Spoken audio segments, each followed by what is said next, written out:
Jerapah tidak dapat batuk. Jerapah memiliki saluran udara yang sangat panjang, sehingga batuk bisa menjadi sulit bagi mereka. Untuk membersihkan saluran udara, mereka sering menggeleng-gelengkan kepala.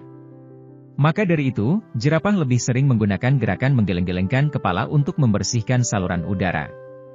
Ini membantu mereka mengatasi debu, serbuk sari, atau benda-benda kecil lainnya yang mungkin masuk ke saluran udara tanpa risiko menciptakan tekanan yang berlebihan. Sebagai contoh, jerapah sering terlihat menggeleng-gelengkan kepala ketika mereka makan daun atau saat mereka berdiri tinggi di antara tanaman tinggi.